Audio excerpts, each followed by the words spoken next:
साथियों नमस्कार। रिंकू 95 के चैनल पर आप सभी का हार्दिक स्वागत है। यहाँ लेवल 2 जो हिंदी सब्जेक्ट को लेकर के साथियों चर्चा की जा रही हैं।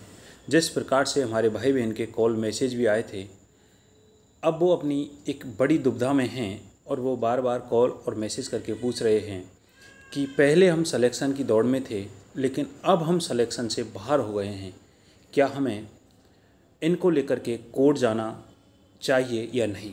तो साथियों, मैं आप सभी को जो हिंदी सब्जेक्ट में जो याचिका के लिए क्वेश्चंस लग रहे हैं कि किन किन प्रश्नों पर हम याचिका लगा सकते हैं, तो वो साथियों मैं आपको बता रहा हूँ। जिस प्रकार से 7 प्रश्न डिलीट करना और 4 प्रश्नों के उत्तर चेंज करना एक बहुत ही बड़ा सिलेक्शन के लिए एक रोल होता है।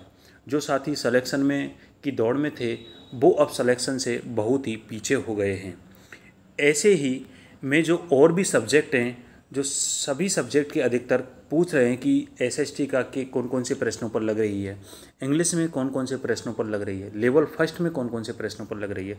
तो साथियों, मैं इसी प्रकार से आपके जो भी विवादित प्रश्न हैं जिन पर याचिका दायर की जा रही हैं, उन सभी की मैं आपको वीडियो लेकर के आऊँगा। साथियों, यहाँ पर अगर बात की जाती है हिंदी सब्जेक्ट की 4 क्वेश्चंस चेंज करना और 7 प्रश्न डिलीट करना, तो वो मैं आपको बता देता हूँ। ये हिंदी की आंसर की है। इसमें साथियों पहला क्वेश्चन आता है कि कोठारी आयोग के अध्यक्ष, पहले इसका राइट आंसर था दातार सिंह था। पहले इसका राइट आंसर दातार सिंह था, लेकिन साथियों इसको अब डिलीट कर दिया गया है। ये जो प्रश्न हैं ये मास्टर पेपर के अकॉर्डिंग हैं। मास्टर पेपर का जो क्रमांक है, जो सीरियल है, उसके अकॉर्डिंग है। यहाँ 45 नंबर का मास्टर पेपर के अकॉर्डिंग है। आगे क्वेश्चंस की बात की जाती है कि निम्नलिखित में से शुद्ध वाक्य का चयन करो। पहले इसका राइट आंसर था काशी सदा से भारतीय संस्कृति का केंद्र रहा है। साथियों, इस क्वेश्चन को लेकर के काफ़ी लोग याचिका दायर कर रहे हैं। अब उनका एक सवाल आता है कि सर हमें भी याचिका दायर करनी है तो किस कॉन्टैक्ट नंबर पर संपर्क करना है। यहाँ पर जो कॉन्टैक्ट नंबर है वो 63 75 79 22 63। साथियों, इस नंबर पर आप संपर्क कर सकते हैं। 63 75 79 22 63। इस नंबर पर आप संपर्क कर सकते हैं। साथियों, इस क्वेश्चन में अब जो आंसर माना है कि 1 गाय 2 घोड़े और 1 बकरी मैदान में चर रही थी। अब यहाँ पर साथियों स्टूडेंटों का मानना है कि जो पहले आंसर था हमारा वही आंसर सही है। इसको लेकर के वो आपत्ति दर्ज करा रहे हैं।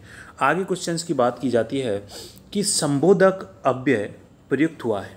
पहले इसका आंसर था जल के बिना जीवन संभव नहीं है, लेकिन साथियों इस प्रश्न को अब डिलीट कर दिया है।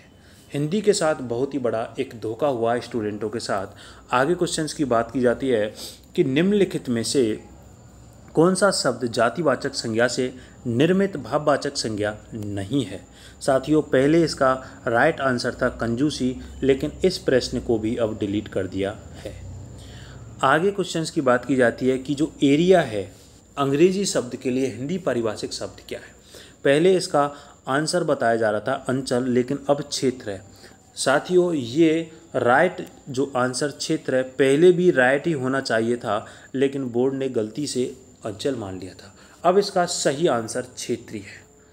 आगे क्वेश्चंस की बात की जाती है, प्रभा एक सुशील कन्या है, वाक्य में विशेष क्या है। पहले इसका राइट आंसर कन्या माना था, लेकिन साथियों अब इसको डिलीट कर दिया है। इसलिए जो इतने क्वेश्चंस 7 प्रश्न डिलीट करना और 4 प्रश्नों के आंसर चेंज करना, 11 क्वेश्चंस मतलब 22 नंबर।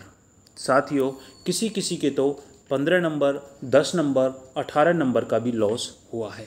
इसलिए वो बार बार मैसेज, और चाहे वो टेलीग्राम के माध्यम से हो, चाहे मेरे पर्सनल कॉल पर हो, वो बार बार कॉल करके मैसेज करके पूछ रहे हैं कि हमें भी याचिका लगानी है और किस एडवोकेट के पास लगानी है। तो साथियों, आप इस नंबर पर संपर्क कर सकते हैं 63 75 79 22 63। साथियों, यहाँ पर जो एडवोकेट हैं वो अरविंद कुमार शर्मा जी हैं। अरविंद कुमार शर्मा जी एक सीनियर एडवोकेट हैं और आनंद कुमार शर्मा। आगे क्वेश्चंस की बात की जाती है कि निम्नलिखित में से स्त्रीलिंग शब्द नहीं है। पहले इसका राइट आंसर था डिब्बा, लेकिन इस प्रश्न को भी अब डिलीट कर दिया है। आगे बात की जाती है कि कार्ड पर लिखे शब्दों को चित्रों के साथ मिलान करने का कार्य किस विधि में किया जाता है। अब साथियों यहाँ एक बड़ी दुविधा हो गई है कि पहले इसका राइट आंसर था साचर्य विधि और अब इसमें मोंटेसरी विधि माना जा रहा है, लेकिन स्टूडेंटों का मानना है कि जो पहले साचर्य विधि आंसर था हमें तो वो ही आंसर चाहिए और हमारे पास इसके क्या हैं, प्रूफ हैं। स्टूडेंट बार बार बोल रहे हैं तो इसलिए इस प्रश्न पर भी काफ़ी संख्या में याचिका दायर होंगी। आगे क्वेश्चन की बात की जाती है निदानात्मक परीक्षण का मुख्य उद्देश्य क्या है। साथियों इसका राइट आंसर था पहले कि छात्र की कमजोरियों को क्या लगाना, पता लगाना। पहले इसका राइट आंसर था, लेकिन अब विद्यार्थियों की उपलब्धि स्तर का जांचना।